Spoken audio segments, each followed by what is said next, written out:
Hello, and thank you for joining us for today's webinar, Blended Learning, the Newest Trend in Training. Our presenters today are Melissa Asher, Director of Training and Development at CPS HR, and Karin Evans, who is the Training Manager here at CPS HR. Before we begin, I'd like to go over a few pieces of information about the webinar. To avoid interruptions to the presentation, all attendees are in listen-only mode. You can still ask questions, and we encourage you to do so using the Q&A panel in your webinar dashboard. We'll make every effort to address your questions at the end of the presentation as time allows. Today's presentation is available on the CPS HR Consulting website and also as a handout in your webinar dashboard. We'll also forward a link to all of today's attendees once the recording is available for viewing. And now I'll turn the presentation over to Melissa and Karin. Thank you, Julie. Well, we are very excited to be with you here today to talk about this topic, which is near and dear to our heart. I won't go on too long, but just to give you a little bit of background, I started my training career doing technology training, so spent about 12 years doing various different roles in that particular subject matter area of technology training as it was really evolving with Microsoft Office and different technical training topics. About 12 years ago or so, I made the switch over to the softer skills, so leadership, management, analyst types of training, and I've been spending my time there, again, as I said, over the last 12 years. What's really kind of interesting to me is how the technology and the soft skills are really coming together, and I think that is one of the big drivers that we'll be talking about a little bit here today. But let me go ahead and let Karin say a word or two about herself. Great, thank you, Melissa. Good morning, everyone. This is Karin Evans, and as Julie said, I'm the training manager here. I've spent most of my career in education, in higher education, and like Melissa, have always, or for a great period of time, been involved in the applications of technology with learning. Started out developing training programs or educational programs for teacher educators that way back in the day used video and print material, and as the technology has evolved, really turned into online and synchronous and asynchronous classes, both for credit and for non-credit. And so this is a nice segue with training, looking at how do we blend programs to be responsive to learner needs and expectations. So with that, I'll go a little bit into our agenda for today. We'll be looking at what is blended learning. Oh, I gotta leave this part. Oops. There we go. What is blended learning? Why now? What works? When and how to blend for best effect? And our lessons learned. So let's start with a poll. Okay, there we go. The poll has been launched. Select only one answer. The question is, have you taken or participated in a blended learning event? And so the answers are coming in pretty fast here. Let's give it about 10 more seconds for everyone to get their answer in. And, okay. So what are we seeing, Julie? I'm seeing a winner and a couple of ties. Okay. I will share with you in just a moment. Like we've gotten all of those responses in, so let's share the results. And I love it. A resounding maybe. Oh, you guys are in the right place then. Perfect. You are in the right place. Right. So as everyone online can see, we have a 47% response for maybe, and WhatsApp came in second with 28%, and bringing up the rear is yes for sure at 25%. So let's close poll and get back to the presentation. Awesome. Well, thank you for thank you so much for participating in that poll. It's always fun to get a sense of our audience. And my gut instinct here is that probably you have, even if you might not have been aware of participating in some sort of blended event. It's just the way a lot of training is going today. And so let's start there. I mean, what the heck is blended learning anyway? What does it even mean? It really means training that has been designed to include a variety of different training types that are supported by a person, media, and technology, typically. The goal is really to optimize the achievement of learning objectives by applying appropriate learning modalities, different learning types, to match the learning style of the audience. So let me put that into more layman's terms. It really is combining more of their traditional classroom teaching methods and models where you have an instructor who's in person facilitating training with more of the online types of learning tools. And when I say online, I don't just mean 100% self-paced, I'm taking something that's self-running on my computer. It really is looking at the way we connect globally with other participants. A webinar is a good example of that. Some sort of social media tools that we might use to form a discussion board, or a tool like Slack, where we might actually be working on some sort of project-based learning, but we're doing it in an online environment and working together as a team, even though none of us are co-located. So it's really the mixing up, and I love the visual of the actual blender, because it just really, let's throw all of these different types of techniques into the blender. Let's turn the switch on, and let's see what types of methods will actually serve the learner best. And we are definitely going to be talking about that later in the session to give you some ideas about what we have found works best. So that's what it is. Our next slide is really more about why is it a thing? Like, why are we talking about it? Why has this emerged? And there are many benefits to going with a blended learning model. I had to put cost savings first. We're always cost conscious in the public sector, so this is a driver for us. By using blended learning, you can very often have shorter sessions, so you might be spending less time. In some cases, it simplifies the logistics, and you certainly are going to see some cost savings on travel. For those folks who live in more remote areas, it actually gives them the opportunity to take training that they might not have had before without big travel costs.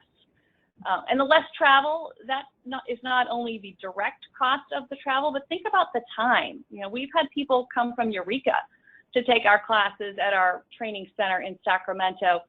That's a whole day of travel just there and then getting back home again. So really some strong benefits in terms of reduced travel costs, potentially shorter sessions, spreading sessions out. Secondarily, really, is around the flexibility. There are no boundaries, right? Many fewer boundaries, at least from the geographical sense, which we talked about. So reaching a larger group of audience, and maybe better use of your time, better use of the learner's time. They can decide, in many cases, when and how they will take that particular training, can unfold at their own pace. If I like to read every single slide and click on every single button and go out to every single link, I can do that. If another learner wants to maybe not click on every single link because they already know some of the content behind that link, then they have the ability to skip a particular link. So really a lot of flexibility from the learner's perspective in how they can move through the content, particularly if it is designed as self-paced and online. It also really promotes engagement because there are, as we said in the definition, a variety of modalities that are typically employed when you're designing a blended learning training program. So you're going to hit lots of different learner preferences. So if you're taking a fully in-person classroom-based training, but your learning style is a little bit more geared towards something where you are driving it through the computer online, or you like to participate in discussion groups and get discussions going with your fellow classmates, then this is going to be a better use of your time and a better use of you in terms of being able to absorb that material. So promoting that engagement using a lot of different modalities, kind of going along with that, different modalities and the different learning preferences, is you're also using your digital skills. And I'm not sure if any of you have noticed out there, but digital skills are becoming increasingly more important in the workplace. Everything we are doing is, a lot of the things are through the computer. Mobile technology is proliferating. There's some statistic like by 2030, 80+% of the world is going to be equipped with a smartphone. So being able to adeptly use digital tools is going to be important for not only our work life, but our day-to-day lives as well. So it has that advantage. And the last thing I'll mention is just the personalization, and that kind of goes along with the flexibility and the multiple modalities. This allows training to be more personalized for the learner. So those are some of the benefits. And a logical question is, why now? So our next slide, we just want to see, why is this the right time to consider going to blended learning? Blended learning and these different modalities have been around for a while. So why now? Why are we talking about this now? There are really several factors that we believe make this the right time for you to think seriously about blending some of your programs. The first one is that our experience with online learning has really matured. This isn't brand new technology anymore. A lot of the kinks have been worked out. We've been experiencing online learning for many years now, at least probably with compliance training. Sexual harassment prevention and IT security come to mind. Those are annual or biannual types of training that have really largely gone to a wholly online type of a format. So we have matured. The technology has matured, and we have matured with our interest and our ability to take online training. The second is the new workforce has some different expectations. They have grown up with these technologies, the mobile technologies, computer online learning. In college and in high school, they are taking classes that are online. So this is not new to them. It might have been new to me because I didn't have an iPad when I was going through college, but my son, who's graduating from high school, he's had an iPad all 4 years, and he's always used the iPad and various tools in conjunction with his classroom training throughout his high school career. As we've been looking at colleges and asking about the college programs, they all have some component of online training in their curriculum. So this new generation, they're used to this. They expect this. And we're going to talk about some of the opinions that they have formed and how they like to learn, and some of the things that might surprise you, because even though they have this expectation, it's not all about mobile and texting. So all of these two things have really led to some perception changes. So let's take a look a little bit deeper with our experience on online learning. Just a few years ago, 7 to be exact, we had the birth of the massive open online courses, the MOOC. They started to be proliferated. They were being done very often, put out by colleges, but some of the larger platforms were Coursera, Udacity, edX. They were all experimenting with these really large online training opportunities.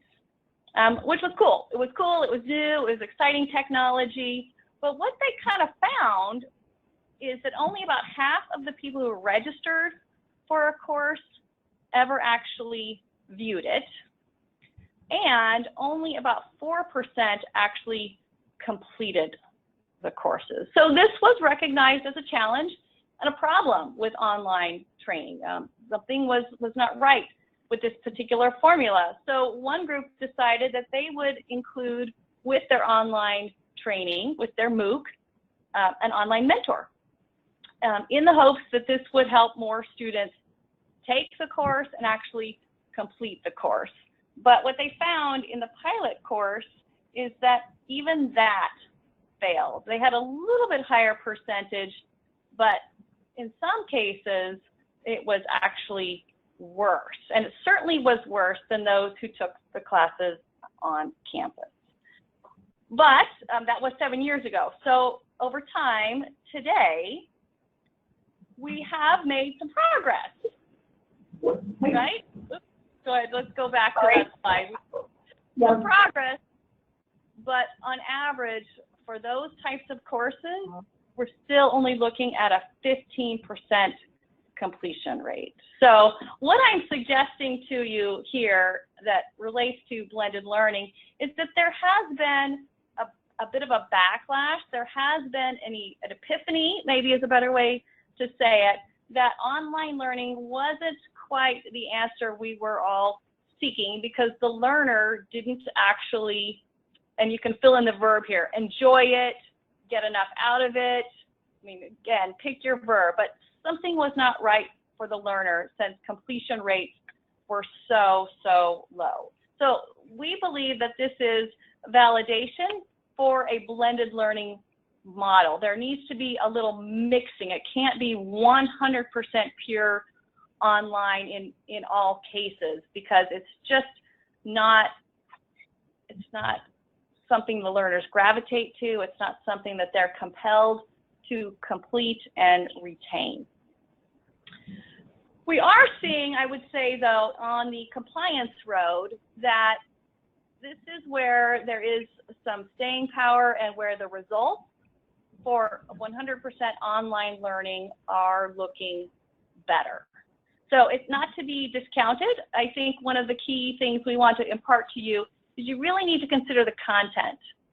What is the content? If the content is mostly process, maybe procedure oriented, steps, here's a policy, then 100% online training might actually be a good option, particularly because I mentioned as the technology has matured, there's more interactivity built into these.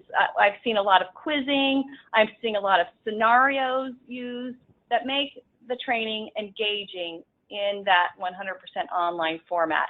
Now, to blend it up, you might couple that with an online, 100% online self-paced asynchronous course that then has some sort of a discussion group follow-up.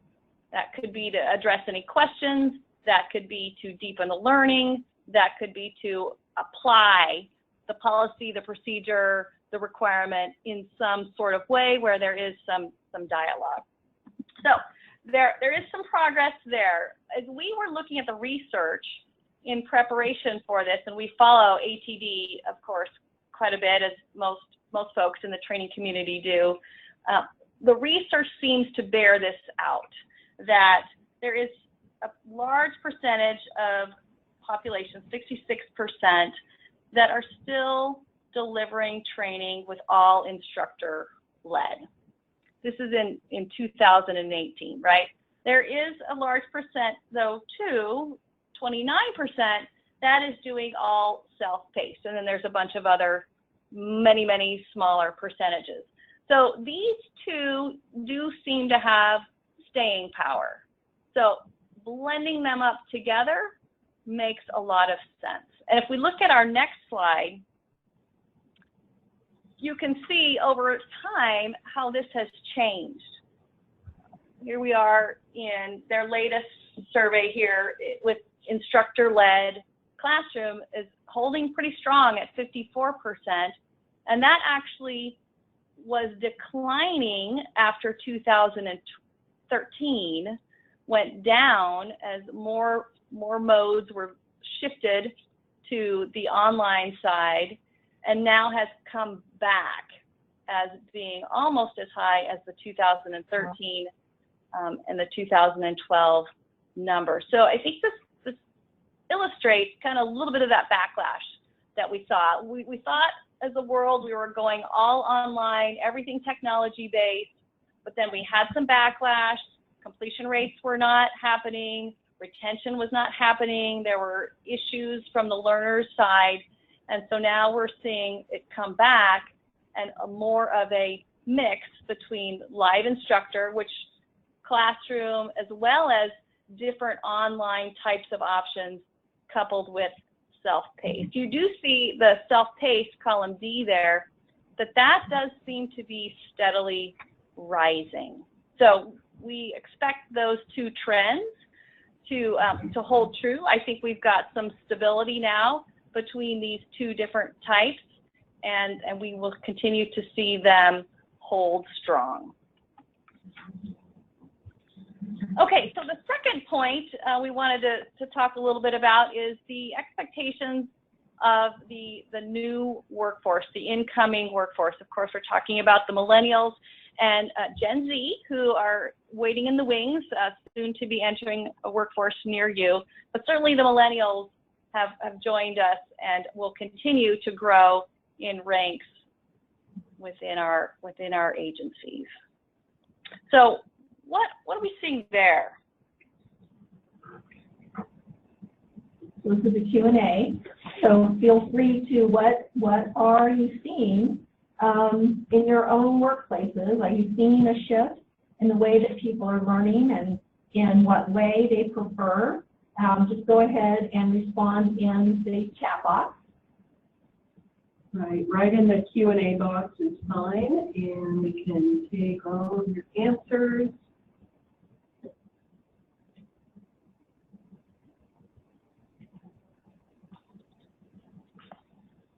Okay.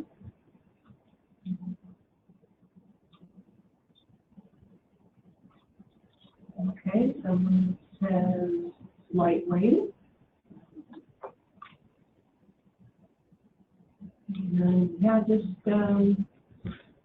we can take in all of your answers directly to the Q&A. Here we go. I'm seeing the people still prefer in-person training and don't have time for self-paced.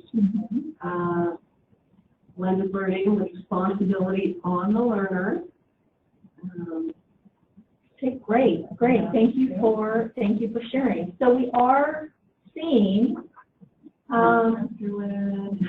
Yeah. Oh, do you still got a few more responses coming in? Some more coming in. Okay, good. I've seen a mixture, but a recent trend is instructor-led and online. Excellent. More online, please. New workers prefer online or distance. Yep. And YouTube. Excellent. YouTube. Oh, YouTube. That's a great tool. You know what I read? Okay, go ahead. I was going to say the same thing. I read something just recently that said, if you can't find a tutorial on how to do something in YouTube, it's not a real thing. Right. Right. Yep. I pinged a very obscure topic the other day and it was out there. So what we are seeing is that the incoming workforce is really starting to shape kind of a new era of learning around all of those areas that Melissa talked about a little bit ago. They're very technologically literate, but they're very social. And so we want to have that combination of the social aspect of learning along with coupling with technology, because we want to use the right tools for the right ends to support that blended approach. You know, that the incoming workforce is, as Melissa talked about, her son graduating from college, they're digital natives. They are so comfortable with technology, they don't know a world without technology. And they're really looking for that flexibility. Some of you mentioned in the chat box, more online. shorter segments and smaller chunks that are more personalized. You know, but coupled with that, not alone. They want to connect with others, with their colleagues, with experts, and a blended approach really leads us down that road. And so as we look at the changing workforce and what their expectations are now and into the future, looking at new ways to deliver and ways that offer that flexibility and that combination of tools and technologies to meet different modalities, that's really the direction that that learning is going. And this is kind of borne out here again with some more recent research about how people like to learn. And you can see from the slide here, the majority, 55%, like to learn by doing. The next largest is learning by watching, followed by the smallest percentage is learning by listening. And this is really geared towards Generation Z in this particular research, but hot off the press from Marcus Buckingham, who is an expert in employee engagement, is some new data showing that there is huge power in teams. Employees who are fully engaged on a team, their employee engagement numbers are double those who are not on a team. So again, we're kind of harkening back to this whole idea of the importance of learning and being and conversing with other people in our learning. We have to actually be able to do things. We want to be able to do things with others. A lot of the work is being done in teams. More and more work is going to be done in teams. As I think about the different types of tools now with Office, is it Office 365 or Dynamic 365? These tools are incorporating things like platforms where we come together in a team to work. And it might be sometimes we're together working and then we're putting things into this platform, or we might be a wholly remote team where we are collaborating on documents and we're having conversations and we're getting our work done in teams. So this is going to become the norm for us in the way that we actually get work done. So it makes sense that this is the way that we would also like to learn. So, you know, as Melissa mentioned, when we're fully engaged, the research shows when we're fully engaged, we are working with one another, we're collaborating, we're sharing, we're bouncing ideas off one another. Learning is inherently social. We can take in information, but we make sense of it, we learn, we make it our own, we shape it to fit our own understanding, we apply it, we do that with other people. So we develop that learning through social interactions. That learning takes place when we have the opportunity to connect with peers, connect with colleagues, connect with experts, and instructors who facilitate those discussions and those dialogues, through face-to-face interaction or social networks online.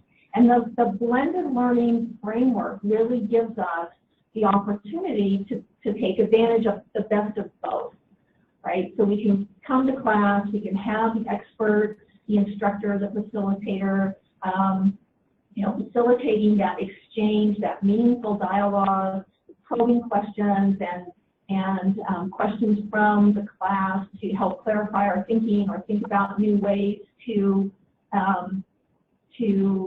apply the material or how the material is relevant. And then we have technology to deliver deliver content or give us new ways to connect with experts outside the classroom or with one another. So it's really a nice blend of that social learning with one another and with the instructor. We can see just from a little bit of LinkedIn research that we we like to connect with one another. We want to be connected with our colleagues, and we value the ability to connect and collaborate with one another and with instructors or those we see as experts, and we look for that expertise to build our own. I have a story. Let's go back to that slide, Karin. I have a story that kind of illustrates that.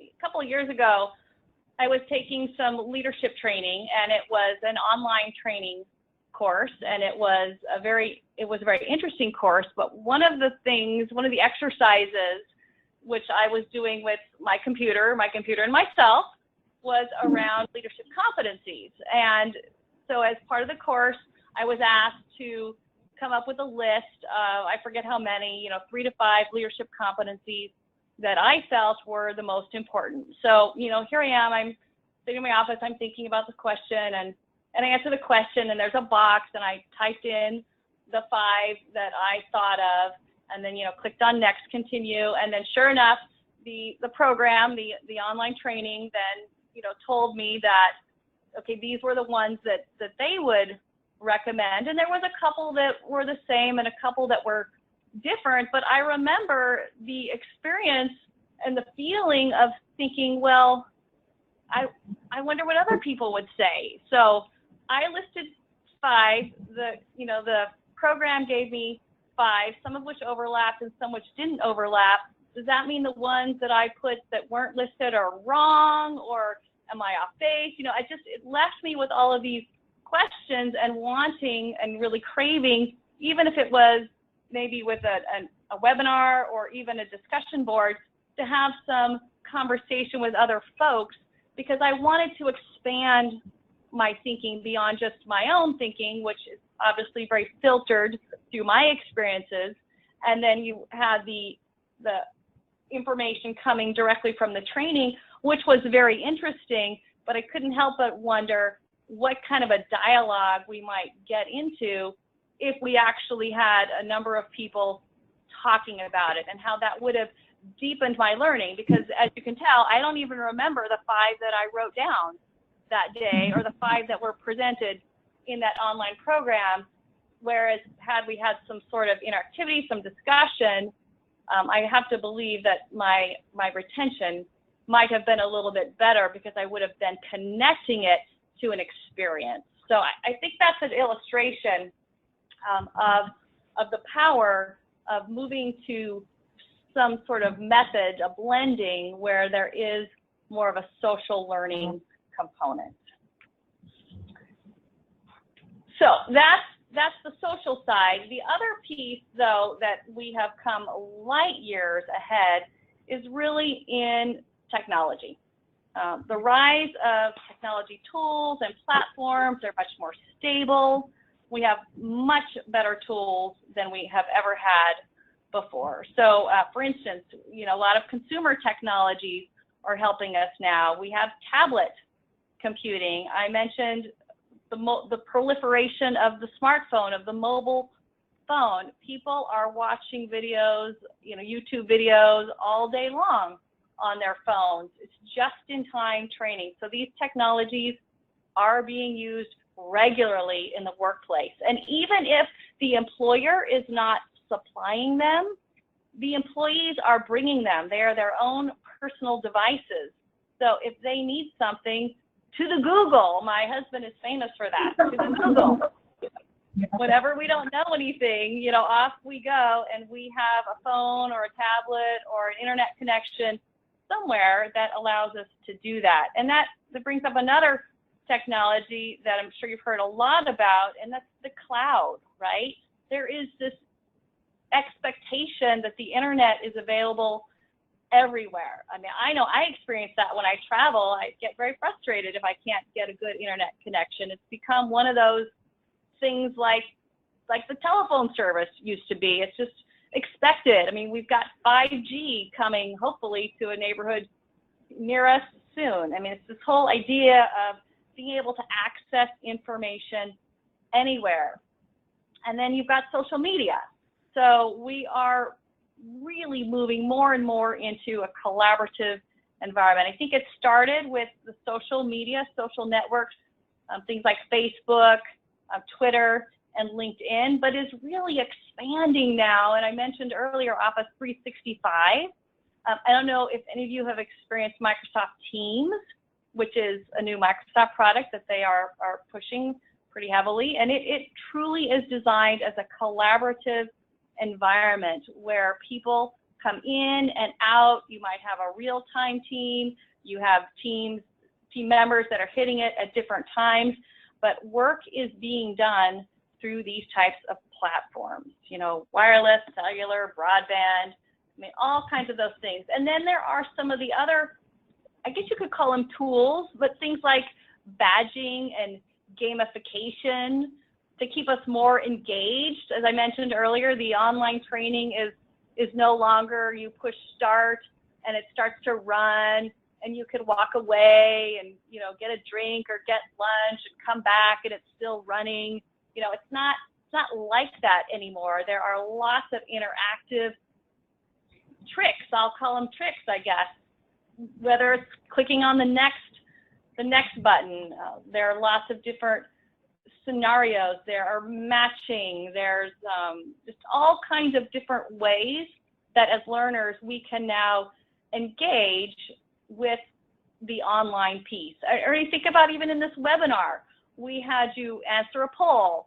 We've asked you to do some Q&A in addition to listening to us as we go through this.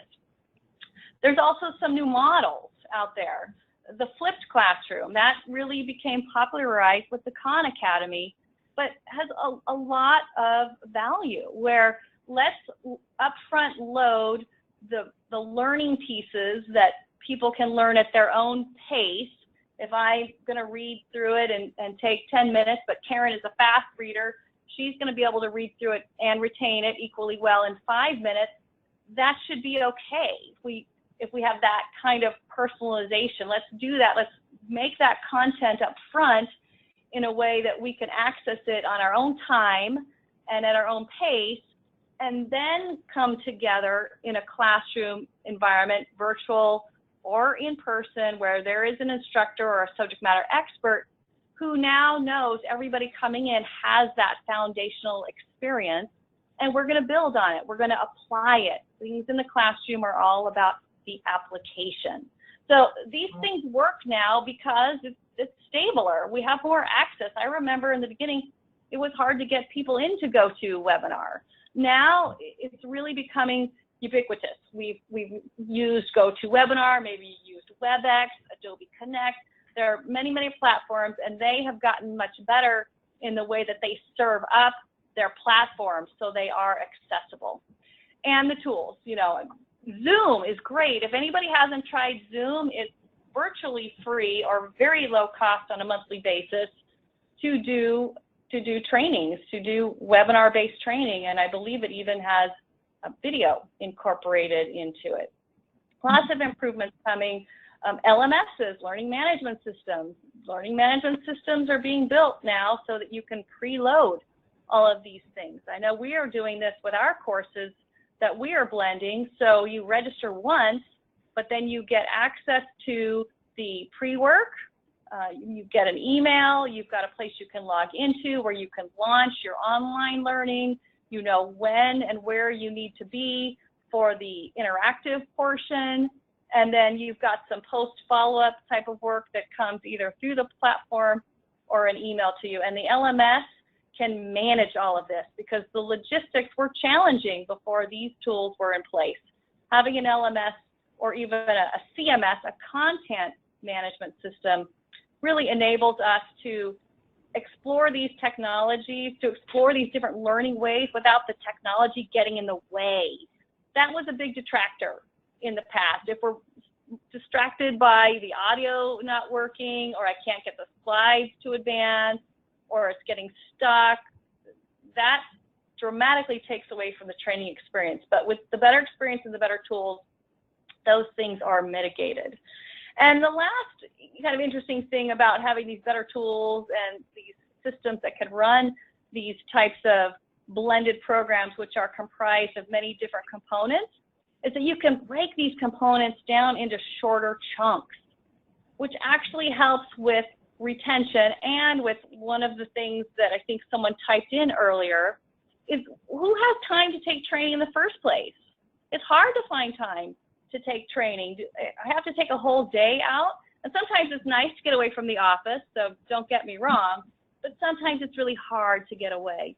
So if we can break training down into shorter chunks, it's an hour here, it's 2 hours there, maybe I can work from home in the morning to take the online portion and then come into work for the afternoon. I can work with my supervisor to leave a little bit early to take it, or go into another room to take it. There's lots of different options with the shorter chunks for how you then manage and organize your time so that when you are taking it, you're feeling fresh and you're not feeling stressed.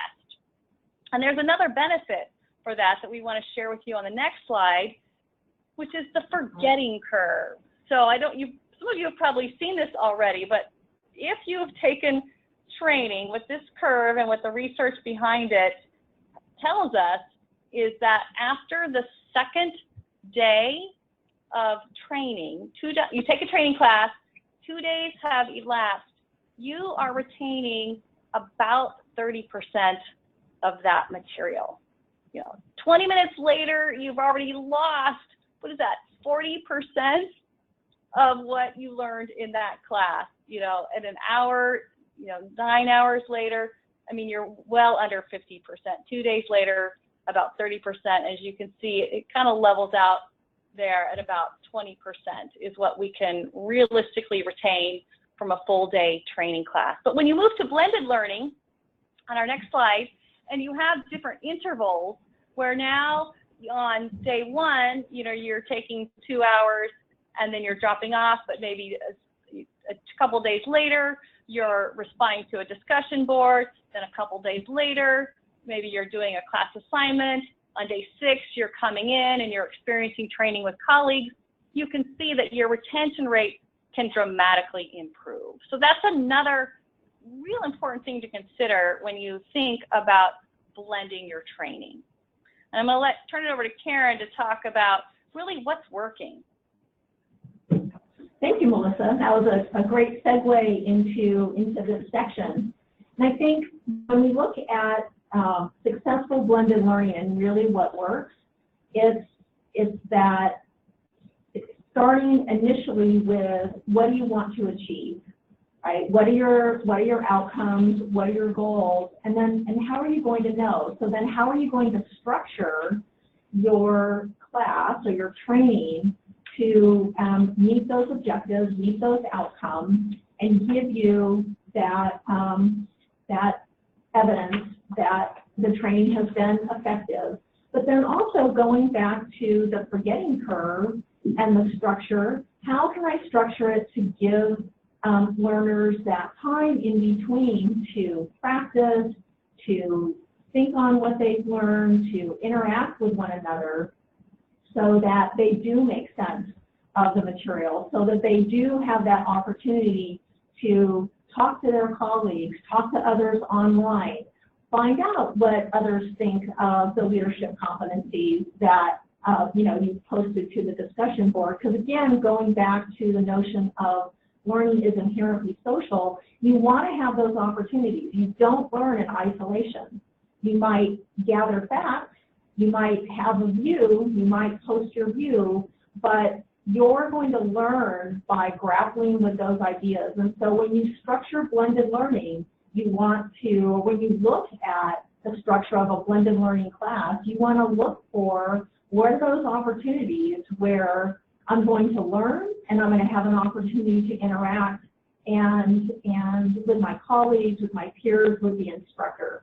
And you want to look for what are the tools, what are the technologies that the class is employing, and or if I'm developing, what are the best methods for designing a class. When we looked at initially designing blended learning, one of the things that we started with, we mapped the class out very strategically. Here are our learning outcomes, and here are the ways that we can achieve those learning outcomes. Here's the materials. Here are the activities that we're going to employ. And what are the best methods for getting there? Is it the technology? Is it a live virtual class? Is it a webinar like this? Is it an online learning? And then what is my classroom time going to look like? What is my time with the instructor going to look like? Because they're the expert in that area. We want to have those opportunities to engage with the instructor and with one another. So whether you're looking at taking a blended learning class or offering a blended learning class to your staff or your workforce, you want to look for that variety. You don't want all of one thing, because it's how everybody learns in a different way. So you want to see that variety in that class so that people can come to the learning on their own terms.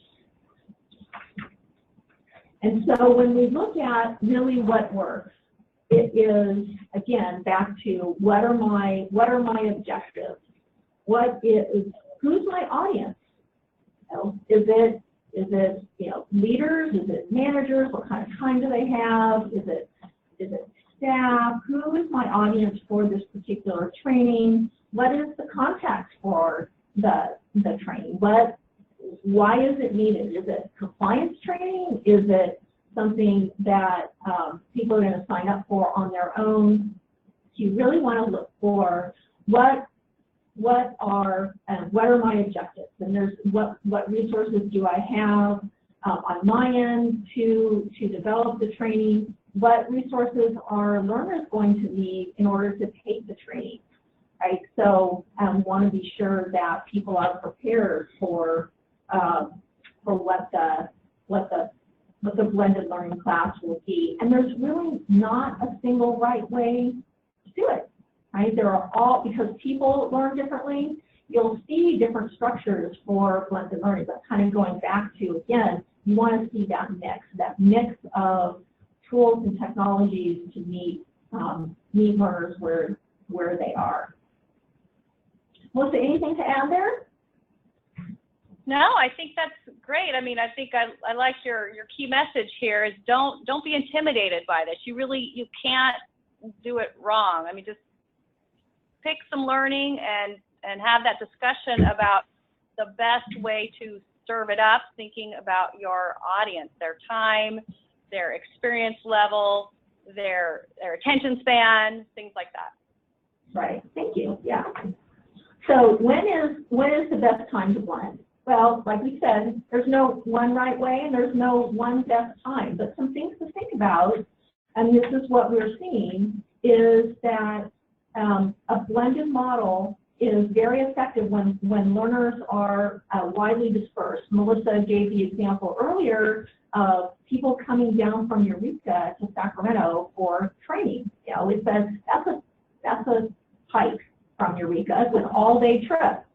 So when learners are widely dispersed, whether within one organization, maybe they work out of multiple offices, this is a good option to include models that allow for them to participate where they are. When you can chunk learning down into smaller pieces, right? It's hard to pay attention for long periods of time, a full day of training, whether you're taking a class online or you're in an instructor-led class in a classroom. We want to break it up into bite-sized pieces, and that's a great opportunity to develop a blended model. Just-in-time learning, go out on YouTube and find out, how to fix something. I think I'll do this. Decreasing travel costs, we talked about that earlier, but also just time away from core work. There was a program that we ran a short time ago where we split the learning up between weeks so that folks were in the classroom for a couple of days, they had some e-learning, they had a couple of webinars, they came back, they had some discussion about the e-learning, the asynchronous class and the webinars, and then they had the 2 classroom follow-up days, And one of the things that they talked about was they really appreciated, having the classroom days broken up so they had some time to reflect on and talk with one another about the material that they learned, but they appreciated the flexibility with the online learning and that they could do it at their own pace and at their desk. So they could still be on the job, partake in or participate in the webinars for an hour or 2 hours, but they don't lose an entire day to a training class because we've split it up into smaller pieces. And we've built in that, that social aspect and that application, give you time to reflect and think on what you've learned and then come back and have that discussion in the classroom. So it's that reduced time away from work and those reduced travel costs, but it's also, again, kind of going back to that social aspect. And then as you think about designing it, going back to, there's just not one way. And Melissa talked about a lot of these technologies a little bit earlier when we were discussing the technology enablers and the consumer technologies, social media, the underlying framework that now allows videos to stream so much better. 5G is coming to a neighborhood soon. You know, a lot of what we're able to do now would not be possible without that infrastructure being a lot stronger now too. But when you think about and when you want to look at blended classes, if you're designing one, going back to what do I want to accomplish and what are the best ways to do it, there's classroom training, there's coaching, there are online forums, there are standalone, self-paced e-learning, maybe there are webinars or live virtual classrooms you want to include, polling and questions, quizzes like we've done in this webinar. There's no one right way. The right way is it going to meet the objectives that I have for this class, or is the way this learning structured, do I feel as though when my folks take it that they're going to come away with what I want them to come away with based on what I've read. There might even be virtual coaching. A writing class might have a final assignment where they submit a writing product and they get feedback from the instructor, and then they have a virtual coaching session around their writing. So there are a lot of different ways to think about and to even evaluate the quality of a blended learning class as well. We were going to do a Q&A here, but I'm looking at the time, and I think we will move this towards the end if we have time, because I really want Karin to share some of the lessons learned. As I mentioned, we have been doing a lot of work in this area with blended learning. We've tried a lot of different models this past year, and we're going to continue to use and pilot new models. So Karin, I think for our audience, it would be good to share some of our lessons learned. We can head off some of the potholes that we stepped in. Yeah, thank you, Melissa. As Ms. Melissa said, we've piloted a number of courses and programs this past year, and I think one of the biggest lessons that we've learned is, I think it's even probably on the second slide, but it's really to plan upfront, and it is to think about and plan for what could go wrong and what might go wrong, and to ensure that everybody is ready, that they're tech ready, that your instructor and your participants are ready with the right browser. They need a secure internet connection, a stable internet connection, microphones, whatever technology is needed for the class in order for participants to be successful. It needs to be upfront. Don't leave it to the day of. And inevitably, people will have trouble with the hard word. Logging in, either access to their e-learning, or they didn't get the link for the live classroom, or something will happen. So you have to have that support for your learners and for instructors. Really clear guidelines up front on what the expectations are, one of the things we learned really early on with the very first class was that people signed up for it and then didn't realize what they signed up for.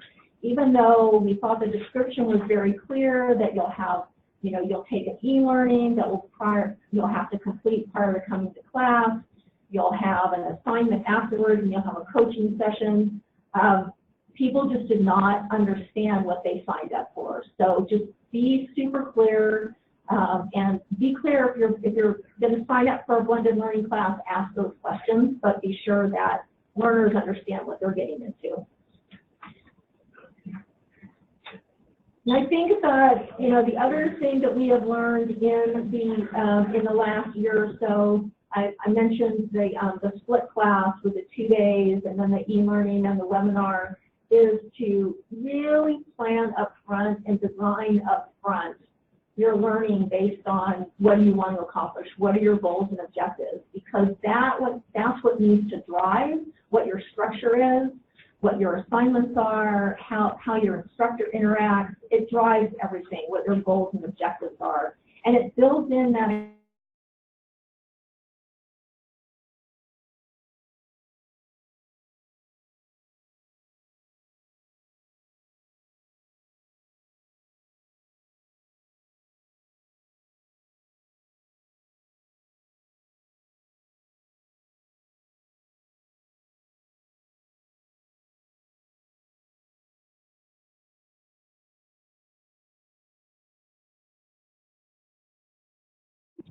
between structured and non-structured.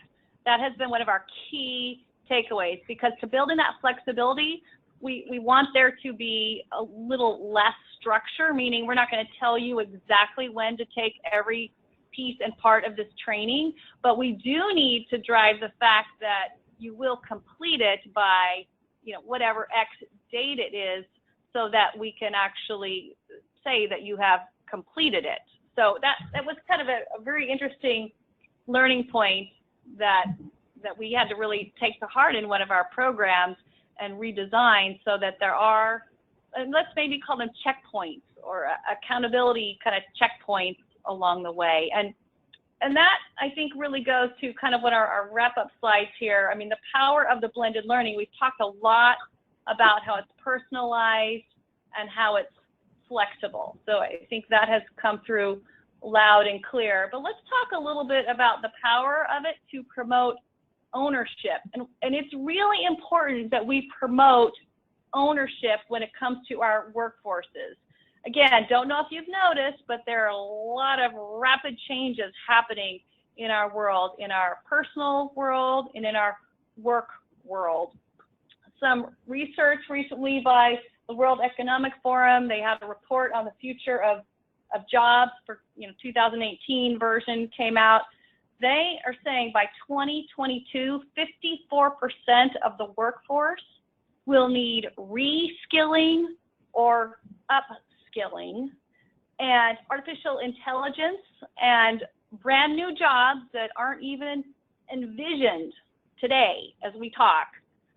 There'll be 27% new jobs that are driven by the technology, particularly as artificial intelligence comes more into our work world. And that's just by 2022. So there's a strong motive for people to be interested in learning. And by using the power of these different modalities, by stacking them together, by shortening them up, there's a great deal of opportunity for employees to take a little bit more charge of their learning. With these types of blended learning solutions, they can set appropriate learning goals and learn in the way that is most effective for them to retain and implement their learning, because they are going to have to be in charge somewhat of the when they take some of these blended learning pieces.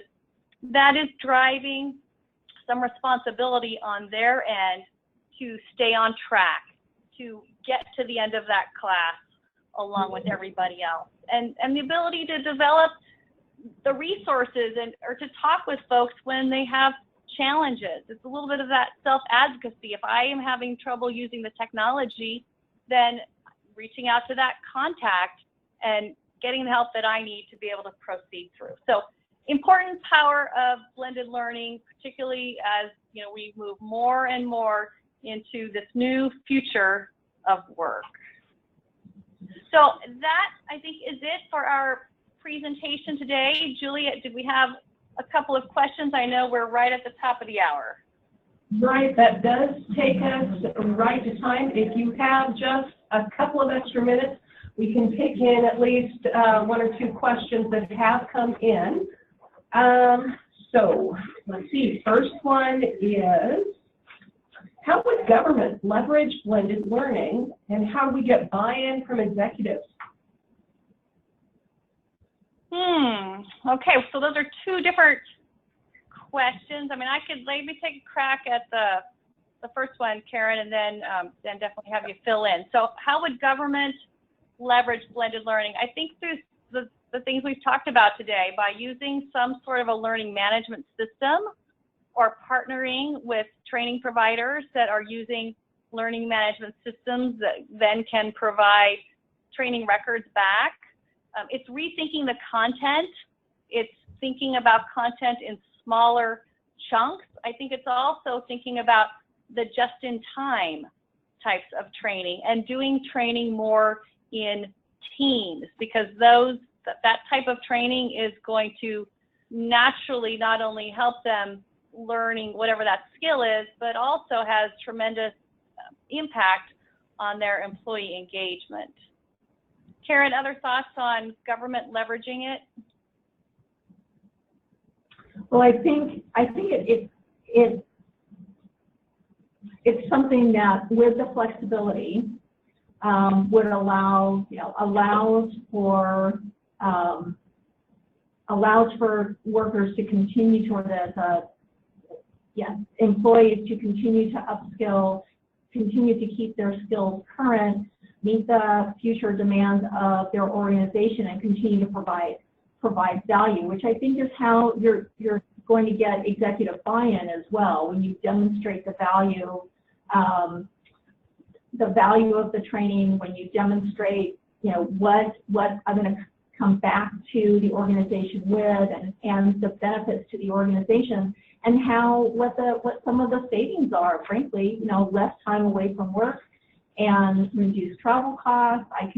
I don't have to take a full day. I can take these small chunks, so it's in bits and bites.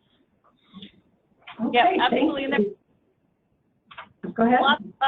Lots of tools like Captivate, Articulate. I mean, just even starting with a PowerPoint, it can be simple to get started. Right.